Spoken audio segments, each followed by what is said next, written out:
What's going on, guys? It's Sensei Adam, and welcome back to another Brawl Stars video. Today, I'm going to go ahead and discuss my top 3 favorite maps that you can use to push almost every single brawler in the game. And that just excludes 5 brawlers, so you can push up 14 out of the 19 brawlers just using these 3 maps. So what makes these maps like the ideal solution to play these brawlers in? Well, the trick is usually almost no top players play this map. So you're usually going to see people with lower skill levels playing here, and even if your brawler is like at 450, if you don't get a match, you're going to get matched up against like lower level people.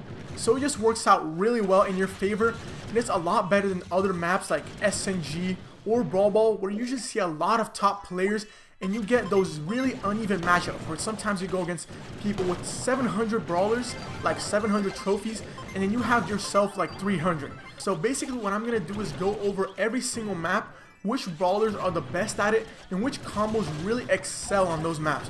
So you guys can go ahead and get 14 out of your 19 brawlers all the way up to 500 without having too much competition.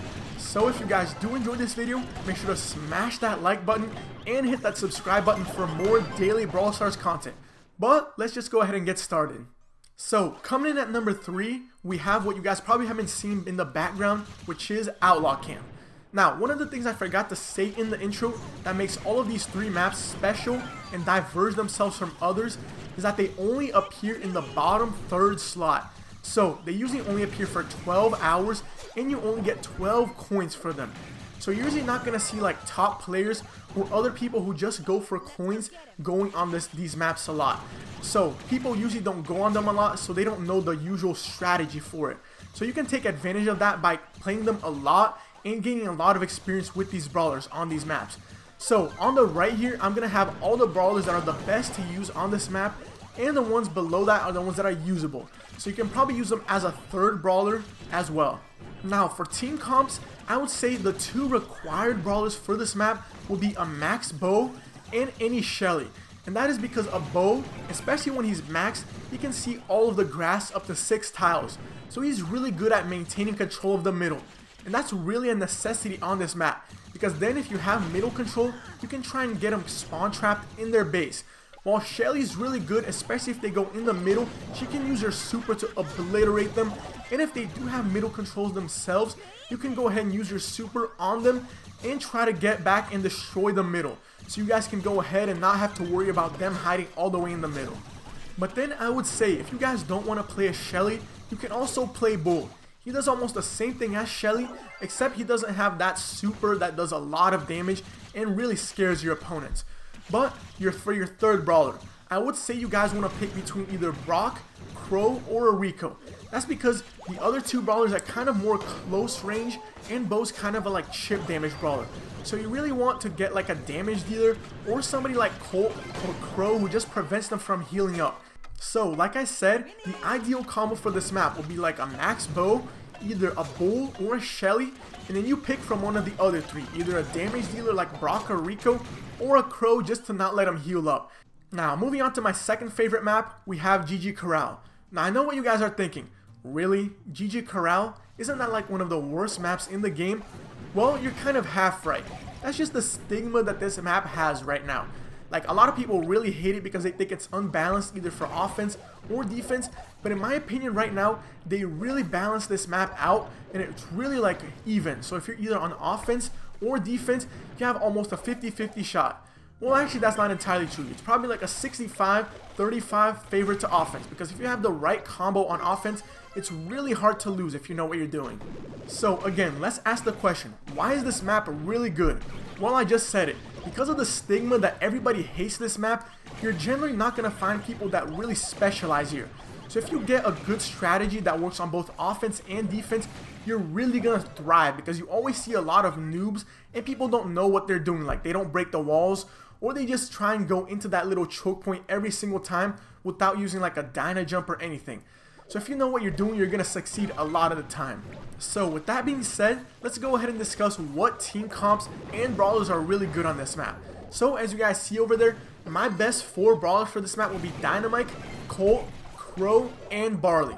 And usable would also be the 3 tanks, so Daryl, Bull, and Primo. But I would say you generally want to pick 3 from the best category, or you want to pick 2 from the best and 1 from the usable, because you really don't want to have 2 tanks on this map. That's because if you do have 2 tanks, you're generally going to struggle on offense. Even though on defense you could do good, but not great. That's because if you do go on offense, they're probably just going to camp in their base with throwers and just spam that choke point, and you're not going to be able to get in. So I would not recommend going with double tank. But my favorite combo of all of them, and I already made a video on this, is Dynamite, Barley, and Crow. So if you guys want to check out that video for this map, I'll leave it down in the description. It really works out. It's probably one of the most overpowered strategy in Brawl Stars because it works out really well on both offense and defense. But the one tip I will give you right here and now is that you always, when you're on offense, you want to break the left wall. I always see people not doing this. I don't know why, but it's essential because you guys don't want to go ahead and just go through that one choke point every single time. Even if you guys do have a max dynamite and he can jump over the walls, the problem is you usually have a tank just camping out in their bushes waiting for you to jump over the wall. He just goes right there and boom, headshot and you're dead. And going back to the tank camping, if you do have a tank and you're on defense, you don't want to go up and let them charge their supers. That's a big no-no. You guys want to go ahead and just leave your tank in the bushes and wait for them to show up. That way you don't charge their super, and if they just go in your bush, you can just go like surprise and just absolutely destroy them. That's what I would suggest doing. Alright, so number 1 on the list, and my favorite map overall to push in this game is Groundhog Burrow. And the reason for that, I've seen a lot of people comment on my last video when I posted gameplay on this map. What is this map? I've never seen that map before. So that's one telltale sign that you guys can tell that people don't know how to play this map. Since they don't even know it exists, imagine people just load up this map and they don't even know how to play it. They have no strategy whatsoever for this. Second thing, since this map is uneven, as you guys can tell, one side is different from the other, you're rarely going to be seeing top players play this map. You're generally going to be seeing, if you're like in the 400 trophy range, you're going to be playing against people that are around 300 and generally don't know what they're doing. So that's a really big plus. So just adding on to that, whenever this map comes out, it always comes out at night, while in Eastern time it always comes out at 9, and it also comes out when Hard Rock Mine and a Showdown map is out. So you're always going to be seeing just the top players playing Hard Rock Mine instead of this, and everybody else just playing Showdown. So on this map, you're usually going to see people just desperate to get that first win and not knowing what they're doing. So if you can find a strategy that really works out for this, you're going to thrive every single time this map comes out. So of course guys, I'm here to share with you the best strategies for this map and some other ones that are also usable. So the best one has to definitely be Mortis, Rico, and Brock. For some reason it just works really well, and when me and my friend here Sam, we played this map with this strategy, we went on a 20-1 run. That was crazy. It just seemed like it was easy wins every single time. So how you generally want to play this strategy is have your Mortis go super aggro. So how you want to do it is have him try and juke shots and get as close to their spawn as possible. That way, whenever they have like a Piper or a Brock, they can't do almost anything about it. But the one thing about Mortis in Bounty, and this applies for like every single Bounty map, is you don't want to use like 2 or more attacks to try and get close to the enemy. You only want to use 1 at max, so you use your attacks to actually damage the enemy and not just get close and then get killed. So then what does your Rico do?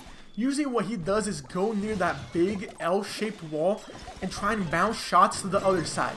It really works out if the enemy has a thrower and they're just trying to hide behind that wall. Rico can just bounce his shots and damage them from a safe distance. And then for your Brock, I would say he probably stays in the middle trying to hit as many chip shots as possible so your Mortis can just clean them off.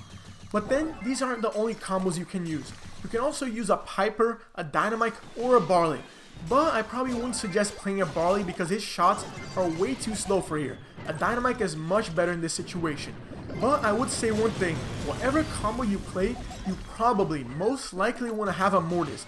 He just thrives on this map and he plays really good cleanup. There are just so many walls and so many bushes that you can just camp around and just sneak up on opponents. But of course guys, there were some brawlers that we didn't discuss, such as Spike, Nita, Pam, Poco, and Jesse. That's because those brawlers are generally designed for smash and grab. So you're going to see them a lot more. But over here on the right side, I will put the best maps for those brawlers. So probably Spike, Nita, and Pam, you're going to want to play them on Crystal Cavern, probably in that exact combo because somehow it really works out.